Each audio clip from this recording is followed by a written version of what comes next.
For years now, peace has been reigning over the continent of Hesperia. The feats of ancient heroes, warriors, and magicians will live on as legends and children's bedtime stories. Everything is back to normal. Markets and trades are flourishing, raids of marauders are rare.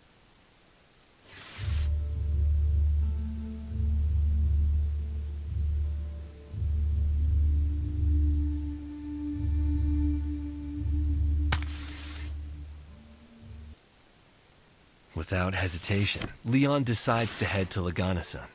The cold desert is an inhospitable region inhabited only by outlaws.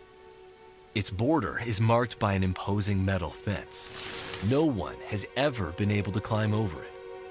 Several barracks are placed along it, evenly spaced, with hosts of soldiers.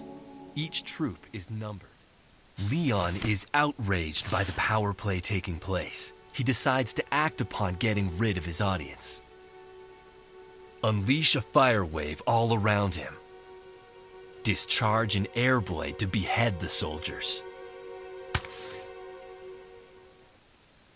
Leon is fast, and the soldiers have no time to react. His hands are as quick as his tongue, and he unleashes the spell.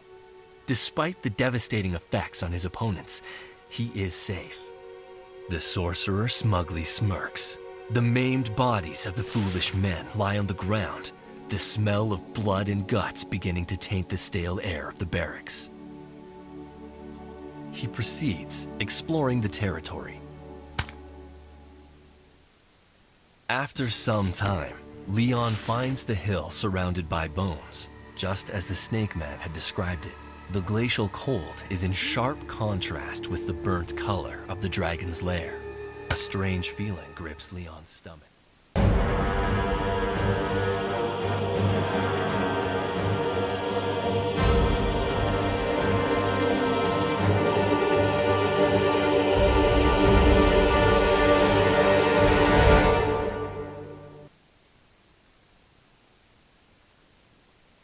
The wizard decides to step into the cave, and an eye is soon upon him. The dragon rises abruptly, spreading its mighty wings that take up the entire den. It roars and bellows a flame upwards. The dragon is imposing. Next to it, Leon is merely an ant.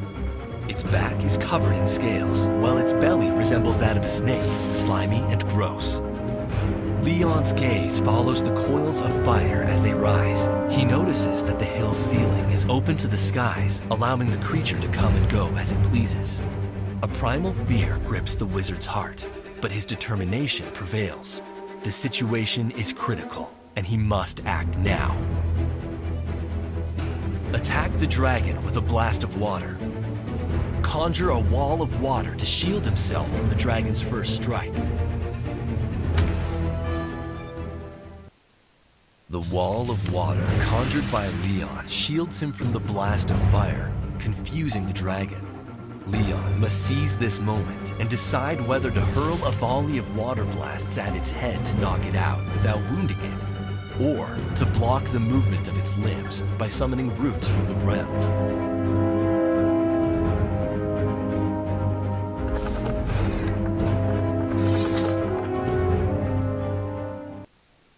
Leon's idea isn't a bad one. Despite its size, the animal can no longer move. This allows the wizard to enter the dragon's mind. As he tries this, however, the sorcerer notices that the strength of the beast's paws are allowing it to unravel the cage of roots. He needs to give up on his attempt to overpower the dragon's mind. Unfortunately, the dragon sees this coming. Thanks to its sheer size and power, it destroys the elemental by running straight through it. Leon freezes. His sorcery didn't play out as expected, and he's gripped by fear. Unable to keep his bladder in check, a warm stream runs down his leg. The reptile jumps on him and devours him alive.